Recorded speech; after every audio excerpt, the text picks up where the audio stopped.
Hello दोस्तों, स्वागत है आपका हमारे चैनल स्टडी टेक पर। तो दोस्तों, कल वीडियो नहीं आ पाई थी क्योंकि कल मैं बहुत ज़्यादा बिजी था। और जैसा कि आप सभी लोग जानते हैं कि आपका भारत का इतिहास जो टॉपिक है वो पूरी तरीके से कवर हो चुका है। इस पर हम लोगों ने 200 प्लस क्वेश्चन को देख लिया था। ठीक है, शायद 200 क्वेश्चन थे, उनको देख लिया है। इसके बाद हम लोग आज के इस वीडियो में दूसरा टॉपिक स्टार्ट करेंगे, भारत एवं विश्व का भूगोल। ठीक है, और अगर आपको पहले टॉपिक का अगर पीडीएफ चाहिए और पहले टॉपिक की वीडियो देखनी है तो वीडियो का लिंक मैं नीचे दे दिया हूँ। लेकिन अगर आपको पीडीएफ चाहिए इसका तो आप लोग इंस्टाग्राम पे फॉलो कर लीजिए। इंस्टाग्राम पे मैं कई बच्चों को पीडीएफ दे चुका हूँ। अगर आपने भी अभी तक मैसेज किया है और अभी आपका सीन नहीं हुआ है तो परेशान होने की ज़रूरत नहीं है। कुछ घंटे वेट कीजिए, आपका भी मैसेज सीन होगा, उसके बाद आपको भी पीडीएफ दे दिया जाएगा। ठीक है, क्योंकि बहुत सारे मैसेजेस आए हैं। तो सबसे पहले आप लोग जाके इसका वीडियो देख लीजिए। ठीक है, पहले टॉपिक का, और इसके पीडीएफ के लिए इंस्टाग्राम पे फॉलो कर लीजिए और इंस्टाग्राम पेज का लिंक भी आपको नीचे मिल जाएगा। ठीक है, तो आज हम लोग दूसरा टॉपिक स्टार्ट करते हैं जो कि बहुत ही इंपॉर्टेंट है, भारत एवं विश्व का भूगोल। अगर आप किसी भी यूनिवर्सिटी में एंट्रेंस एग्ज़ाम दे रहे हैं तो ये आपके लिए बहुत ही इंपॉर्टेंट है। ठीक है, एंट्रेंस एग्ज़ाम ही नहीं, अगर आपके भारत एवं विश्व का भूगोल से कहीं से भी क्वेश्चन आएगा किसी भी एग्ज़ाम में, तो आप अगर इसको पढ़े रहेंगे ना तो बहुत सारे क्वेश्चन आसानी से कर ले जाएंगे। ठीक है, तो चलिए वीडियो को स्टार्ट करते हैं और ध्यान से देखिएगा। ठीक है, और याद करने का इसका तरीका क्या है कि आप वीडियो को 2 से 3 बार देखेंगे तो आपको अपने आप क्वेश्चन याद हो जाएगा। ठीक है, बहुत ही आसान है। तो सबसे पहला क्वेश्चन है, विश्व पटल का अधिकतम भाग बना है। ठीक, सॉरी, भूपटल का अधिकतम भाग बना है। ठीक है, आपको बताना है कि जो भूपटल है, ठीक है, उसका अधिकतम भाग किसके द्वारा बना है। तो इसका राइट आंसर आपका ए, अवसादी चट्टानों द्वारा बना है। ठीक है, जो आपका भूपटल है ना, वह अवसादी चट्टानों द्वारा उसका जो अधिकतम भाग है वह बना है।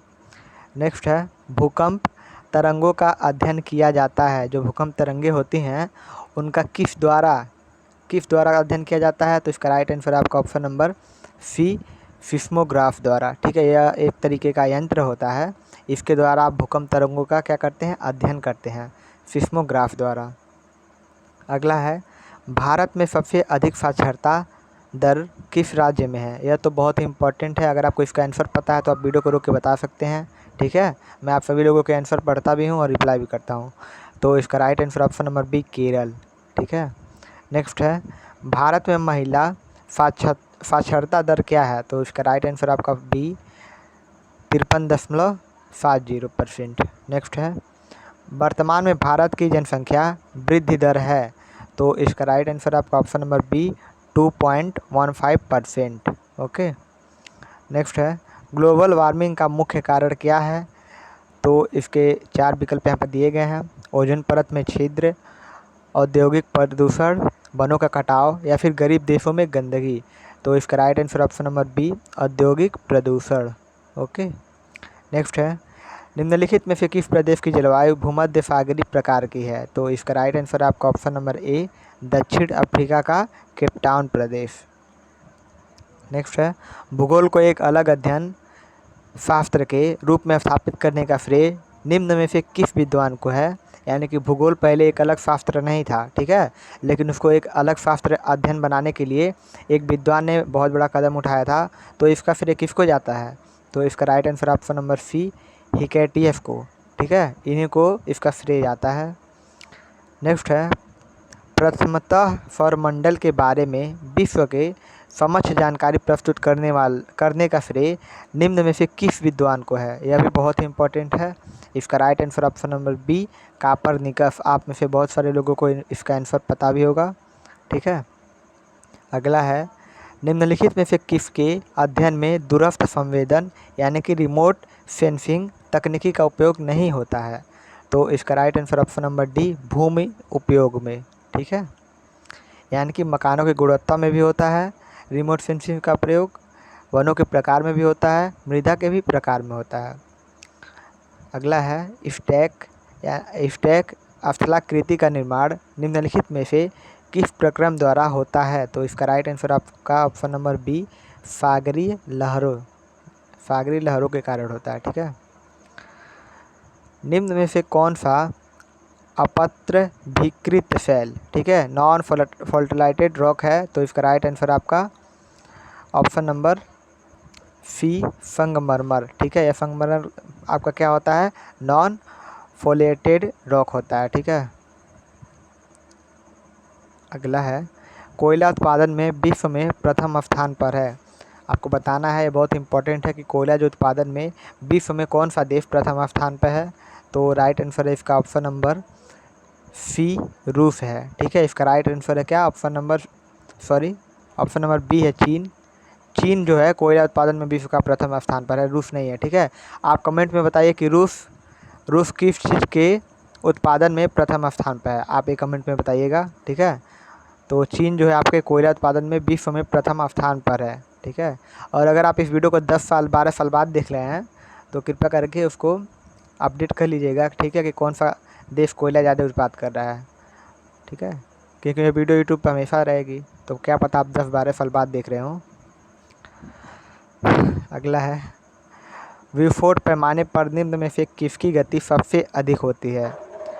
तो इसका राइट आंसर है क्या, ऑप्शन नंबर ए, हरिकेन। ठीक है, नेक्स्ट है अरावली पर्वतमाला महान जल विभाजक है। तो राइट आंसर है इसका ऑप्शन नंबर ए, सिंधु और गंगा नदियों के बीच जो अरावली क्या है, पर्वतमाला है, यानी कि पर्वत है, वह किन दो नदियों के बीच जल का विभाजक करता है। ठीक है, दो नदियों को बांटता है एक तरह से, तो सिंधु और गंगा नदियों के बीच है अरावली पर्वतमाला। ठीक है, बहुत ही इंपॉर्टेंट है, इसको घुमा के भी क्वेश्चन पूछ सकता है। ठीक है, इटली में माउंट विसुवियस के ढालों पर जिन फसलों की कृषि होती है वे हैं। तो किन फसलों की कृषि होती है, तो इसका राइट आंसर आपका ऑप्शन नंबर ए, अंगूर और जैतून की कृषि होती है। ठीक है, अंगूर और जैतून की खेती होती है वहाँ पर।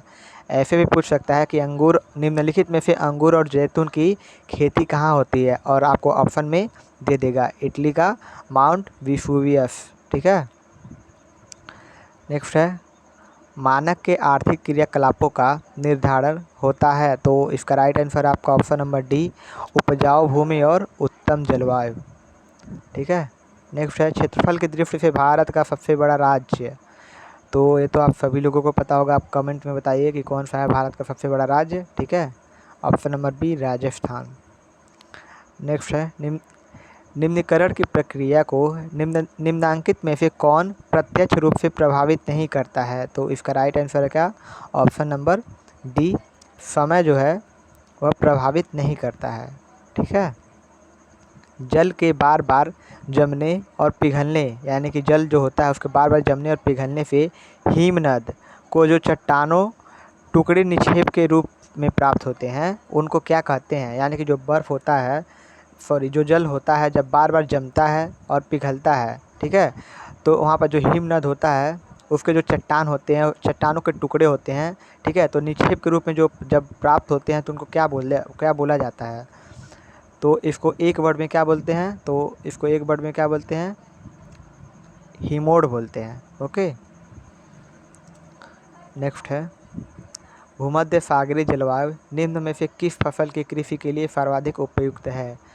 तो इसका राइट आंसर है आपका ऑप्शन नंबर बी, फल के लिए। ठीक है, भूमध्य सागरीय जो जलवायु होती है वह किसके लिए उपयुक्त होती है, फलों के लिए होती है, फलों की कृषि वहाँ पे अच्छी होती है। ठीक है, नेक्स्ट है भारत के दक्षिण प्रायद्वीपीय पठार पर मिलने वाली वनस्पतियों पर निम्न में से किस कारक का सर्वाधिक प्रभाव पड़ा है। तो इसका राइट आंसर है क्या, ऑप्शन नंबर सी, ऊंचाई का। ठीक है, नेक्स्ट है विश्व के शीत मरुस्थलों को किस अन्य नाम से जाना जाता है। तो राइट आंसर है आपका ऑप्शन नंबर सी, टुंड्रा। बहुत ही इंपॉर्टेंट है ये क्वेश्चन। ठीक है, विश्व के शीत मरुस्थलों को किस नाम से जाना जाता है, तो टुंड्रा। परिस्थैनिक तंत्र शब्द का प्रयोग सर्वप्रथम किस विद्वान द्वारा किया गया था। तो right answer option number C, A.G. Tansley द्वारा किया गया था। नेक्स्ट है निम्न में से कौन उच्च बादलों यानी कि हाई क्लाउड्स में शामिल नहीं किया जाता है। तो राइट आंसर आपका ऑप्शन नंबर बी, अफ्तरी कपासी। ठीक है, तो कुछ और क्वेश्चन देख लेते हैं, 10 मिनट की लगभग वीडियो हो जाए। ठंडी तथा भारी वायु द्वारा गर्म एवं हल्की वायु के ऊपर उठा देने से निर्मित वाताग्र क्या कहलाता है। तो इसका राइट आंसर है आपका ऑप्शन नंबर सी, शीत वाताग्र। ठीक है, भूमध्य रेखीय प्रदेशों में पेड़ों पर चढ़ी लताओं को क्या कहा जाता है? जो भूमध्यरेखीय प्रदेश होते हैं उनमें जब पेड़ों पर जो लताएं चढ़ जाती हैं, ठीक है, तो उनको क्या कहा जाता है? उन लताओं को, ठीक है, बेसिकली पूछा है उन लताओं को क्या कहा जाता है, न कि उन पेड़ों को, ठीक है। तो उन लताओं को क्या कहा जाता है? तो उन लताओं को लियाना कहा जाता है, ठीक है। निम्न में से किसे प्रकृति का सुरक्षा वाल्व कहा जाता है? बहुत इंपॉर्टेंट है, प्रकृति का सुरक्षा वाल्व किसे कहा जाता है? तो राइट आंसर आपका ऑप्शन नंबर बी, ज्वालामुखी को कहा जाता है, ठीक है। समप्राय मैदानों का निर्माण नदी की किस अवस्था में होता है? तो इसका राइट आंसर आपका ऑप्शन नंबर बी, वृद्धावस्था में होता है। निम्न में से कौन सुमेलित नहीं है? बहुत इंपॉर्टेंट है ये क्वेश्चन, देखिए कैसे कैसे आपको सुमेलित करने को देगा। तो इसका पहले जो राइट आंसर होगा मैं आपको बता दूं कि डी होगा, बृहस्पति, सूर्य, ठीक है। द्वैतारक परिकल्पना जो है वह किसके द्वारा किया गया था? फ्रेड हॉयल के द्वारा, ठीक है। यह क्या है? आपका सुमेलित नहीं है, यह बिल्कुल गलत है। जबकि आपका ग्रहाणु परिकल्पना टीसी चैम्बरलेन द्वारा किया गया था, और ज्वारीय परिकल्पना जेम्स जीन्स द्वारा, अंतरा तारक धूल की जो परिकल्पना थी वह ऑटो स्मिथ द्वारा की गई थी। लेकिन जो बृहस्पति सूर्य द्वैतारक परिकल्पना थी वह फ्रेड हॉयल के द्वारा नहीं की गई थी। अब आप कमेंट में बताइए कि किसके द्वारा की गई थी यह परिकल्पना। बहुत इंपॉर्टेंट है, यह क्वेश्चन बहुत इंपॉर्टेंट है। आपको इस क्वेश्चन में से 3-3 क्वेश्चन बन सकते हैं, ठीक है, 3 क्या 4-4 बन सकते हैं, ठीक है। तो आप इसका आंसर बताइए कि बृहस्पति सूर्य द्वैतारक परिकल्पना जो है वह किसके द्वारा की गई थी, ठीक है। आप कमेंट में इसका आंसर बताइए। साथ ही साथ अगर आपको इसका पीडीएफ चाहिए तो आप इंस्टाग्राम पे फॉलो कर लीजिए। और इसका जो पीडीएफ है मैं आपको 5वें पार्ट, जब 5वां पार्ट इसका कंप्लीट हो जाएगा, यानी कि जब भारत एवं विश्व का भूगोल कंप्लीट हो जाएगा तो मैं आपको पीडीएफ दे दूँगा, ठीक है। तो आप इंस्टाग्राम पर फॉलो कर लीजिए, वहाँ से आपको पीडीएफ भी मिल जाएगा। और अगर आपको वीडियो अच्छी लगे तो लाइक कर दीजिएगा, ठीक है। और यदि चैनल पर नए हैं तो चैनल को भी सब्सक्राइब कर लीजिएगा। और हम लोग इसके बाद देखेंगे भारतीय राजनीति, लेकिन अभी इसमें बहुत सारे क्वेश्चन बाकी हैं, ठीक है। तो उसके बाद भारतीय राजनीति देखेंगे, ऐसे करके मैं आपको पूरा सिलेबस कवर करा दूंगा, ठीक है। तो आप बस इस चैनल पर बने रहिए। और जिन भी आपके दोस्तों को नहीं पता है कि यहाँ पर एंट्रेंस एग्जाम की तैयारी कराई जा रही है तो जाकर उनको बता दीजिए, ठीक है। तो आज की वीडियो में बस इतना ही, मिलते हैं आपसे अगली वीडियो में। Thank you so much.